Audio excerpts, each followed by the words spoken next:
चलो अब हम अपना स्टार्ट करते हैं। जैसा कि हमने वॉइस बता दिया है कि वॉइस हमारे दो होते हैं, एक्टिव वॉइस और पैसिव वॉइस। तो एक्टिव वॉइस को तो हमारा टॉपिक खत्म हो गया है। आज हमारा टॉपिक चलेगा पैसिव वॉइस। तो पहला हम पैसिव वॉइस स्टार्ट करते हैं। प्रेजेंट इंडेफिनिट,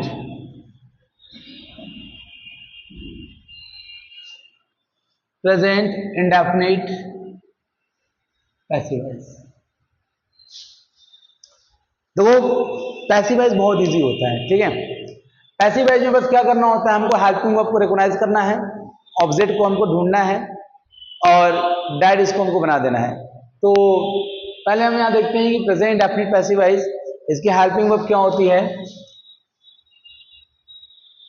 हेल्पिंग वर्ब,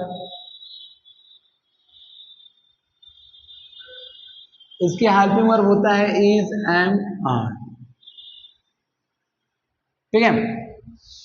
अब ये हम देखा जाए तो इज एम आर हमारा किस टेंस का हेल्पिंग वर्ब होता है, प्रेजेंट कंटिन्यूअस।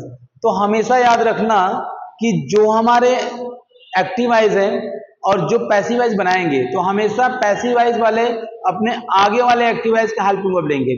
जैसे वो ये प्रेजेंट डेफिनिट पैसिव वॉइस है ना, अब ये कौन से एक्टिव वॉइस की है, प्रेजेंट कंटिन्यूअस। देखो कंटिन्यूअस एक्टिव वॉइस की हेल्पिंग वर्ब किसमें बन गया, प्रेजेंट डेफिनिट पैसिव वॉइस में। इस टर्म से भी हम क्या कर सकते हैं, याद कर सकते हैं। अगर कंफ्यूजन लग रहा है तो डायरेक्ट याद कर लो, हेल्पिंग वर्ब हमारा क्या होता है, इज एम आर होता है, ठीक है। और इसके बनाने का जो नियम है वो बहुत इजी है, जैसे एक्टिव वॉइस पढ़े हो उसी तरह हमारा जो ही रहेगा, अफर्मेटिव सेंटेंस, शॉर्ट में लिख दे रहे हैं अफर्मेटिव सेंटेंस। इसके बनाने का हमारा स्ट्रक्चर क्या हो जाएगा, object plus is am are, verb का third form other word plus by plus subject. ये हमारा हो गया है कि स्ट्रक्चर। तो पैसिव वॉइस में एक चीज याद रखना कि पैसिव वॉइस में वर्ब का सिर्फ एक फॉर्म लगेगा, वो थर्ड फॉर्म। पैसिव वॉइस में हमेशा क्रिया की कौन सी फॉर्म लगेगी, थर्ड फॉर्म लगेगा, ठीक है। बहुत ज्यादा मॉडरेट नहीं होता है, बहुत ज्यादा देखा जाए तो पैसिव वॉइस टफ नहीं है, कुछ है कंडीशन में, जैसे कि जब अलग अलग इसमें हमारे सेंटेंस आएंगे थोड़ा ये टफ बनेगा, लेकिन एक नॉर्मल तरीके से इसको हम सीख रहे हैं तो बहुत इजी होता है, ठीक है। तो जैसे कि एग्जांपल मैं देता हूं, मैंने एग्जांपल दिया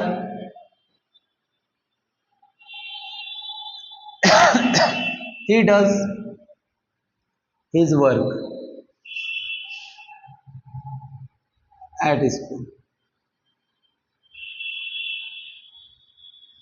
he does his work at school। तो इस चीज को हम देखते हैं, एग्जांपल हमारा दिया है, ये हमारा एक्टिव वॉइस है, इसको हम पैसिव वॉइस में क्या करेंगे, चेंज करेंगे, ठीक है। तो सबसे पहले हमें क्या चाहिए, ऑब्जेक्ट। इसमें जो ऑब्जेक्ट की अगर फाइंडेबल में बता दो तुम लोग को कि ऑब्जेक्ट जो है वो हमेशा वर्ब के बाद होगा, ऑब्जेक्ट हमेशा वर्ब के बाद। अगर किसी भी सेंटेंस में अगर ऑब्जेक्ट को फाइंड आउट करना है, अगर हिंदी आ गया तो ठीक है, जैसे हिंदी बोल रहा है कि वह स्कूल में अपना काम करता है, क्या करता है, अपना काम करता है, तो ऐसे हिंदी से तो हमारा ऑब्जेक्ट मिल गया। लेकिन अगर हमको हिंदी नहीं बनाने आ रहा है तब क्या करेंगे, इसके लिए भी तो कुछ हमारा होना चाहिए, तो उसके लिए हम क्या करेंगे, वर्ब को ढूंढेंगे। किसको ढूंढेंगे, अब वर्ब कैसे पहचानेंगे, तो वर्ब का एक हिंदी होगा जिसके लास्ट में ना आएगा, क्या आएगा। तो पहले तो हम जानते हैं कि प्रेजेंट इंडेफिनिट या सिंपल प्रेजेंट पैसिव वॉइस में अफर्मेटिव में हमारा डू डज का प्रयोग नहीं करते हैं, जैसे हेल्पिंग वर्ब के यूज में नहीं करेंगे। अगर ये हेल्पिंग वर्ब नहीं है तो मतलब ये क्या है, मेन वर्ब है, क्या है, मेन वर्ब। और डू मतलब क्या होता है, करना, ना नीने, और सब्जेक्ट सिंगुलर इसीलिए ऐसे यस लगा है, बात समझ में आई। तो हमारा वर्ब मिल गया, वर्ब क्या है, डज।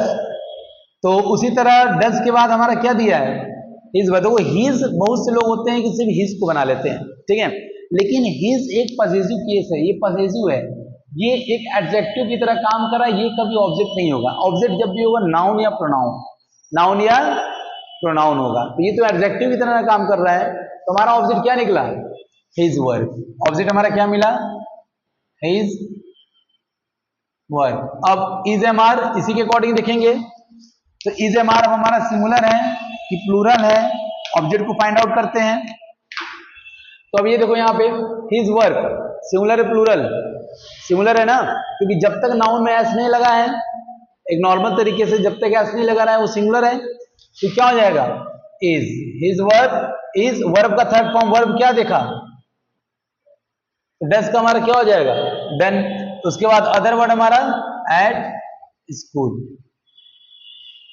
बाई सब्जेक्ट क्या है हमारा ही। देखो जब कभी भी ये सब्जेक्ट अगर इधर बाई के साथ अगर वो जुड़ेगा तो हमेशा वो ऑब्जेक्ट का फॉर्म पकड़ लेगा, हमेशा वो किसका फॉर्म पकड़ लेगा, ऑब्जेक्ट का फॉर्म पकड़ लेगा। Is that clear? उसमें से ना वो मार्कर लेकर आना तो जरा सा, ठीक है। ये एग्जाम्पल समझ में आया? अब देखो जैसे कि एक हमने स्ट्रक्चर से बना लिया, अब इसको ये स्ट्रक्चर से हमने तो बना लिया, समझ में आ गया, हम इसको बिना स्ट्रक्चर का भी बना सकते हैं, ठीक है। पहले हम लिखते हैं निगेटिव, पहले हम क्या पढ़ते हैं निगेटिव, निगेटिव को हम एनएस से दिखाते हैं, निगेटिव सेंटेंस। इसके स्ट्रक्चर यहाँ पे होंगे लेकिन लिखेंगे नहीं, डायरेक्ट हम एग्जाम्पल लिखते हैं। मैंने एग्जाम्पल लिखा she does not call you in the party, ठीक है। अब निगेटिव का हमको स्ट्रक्चर नहीं मिला, बिना स्ट्रक्चर का हम पैसिव वॉइस कैसे बनाएंगे? तो सिंपल सी बात है, जहां सब्जेक्ट है वहां ऑब्जेक्ट होगा, जहां हेल्पिंग वर्ब है वहां हेल्पिंग वर्ब होगा, नॉट की जगह पे नॉट, वर्ब की जगह पे वर्ब, और उसके बाद लिख देंगे अदर वर्ब। हम सब जानते हैं कि बाई के साथ हमारा क्या लगता है सब्जेक्ट, बाई के साथ क्या लगता है, समझ में आया? बनाया इसको हम, देखें पहले हमारा क्या दिया है सब्जेक्ट, तो सब्जेक्ट की जगह हमको क्या ढूंढना है ऑब्जेक्ट। अब इसमें ऑब्जेक्ट क्या है, अब इसमें ऑब्जेक्ट हमारा क्या निकलेगा, देखो ऑब्जेक्ट ढूंढने के लिए वर्ब को ढूंढेंगे, कॉल, कॉल मींस बुलाना, नानी ने मतलब ये हमारा वर्ब बना, तो अब वर्ब के बाद क्या आएगा ऑब्जेक्ट, तो ऑब्जेक्ट हमारा क्या आया यू, बहुत इजी है ना, बस ये वर्ब हो गया, वर्ब के बाद हमारा ऑब्जेक्ट हो गया। अगर हिंदी आ रहा तो और इजी है, वह तुम्हें पार्टी में नहीं बुलाती है, किसे नहीं बुलाती है, तुम्हें नहीं बुलाती है, मिल गया, हिंदी से और इजी मिल जा रहा है। नहीं समझ में आ रहा है तो कॉल मतलब बुलाना, अब किसे बुलाना तुम्हें, तो यू हमारा क्या बन गया ऑब्जेक्ट। अब यू के साथ हम क्या लगाते हैं, हम जानते हैं हेल्पिंग वर्ब के नीचे हेल्पिंग वर्ब हो गया ना, इसकी helping verb is am are है ना, तो यू अगर बहुवचन है तो आर का यूज करेंगे। अब नॉट के नीचे क्या हो जाएगा, और कॉल का हमारा थर्ड फॉर्म कॉल, उसके बाद अब उसके आगे जो अदर वर्ड है उसी तरह बस उतार देंगे, क्योंकि हम जानते हैं कि बाई के साथ हमेशा किसका यूज करते हैं सब्जेक्ट का, बाई। उसके बाद क्या दिया सी, तो सी जब भी बाई के साथ लगेगा वो कौन सा फॉर्म हो जाएगा ऑब्जेक्ट फॉर्म, कौन सा, तो हमारा बाई के साथ क्या लगेगा हर, सी किस में बदल जाएगा।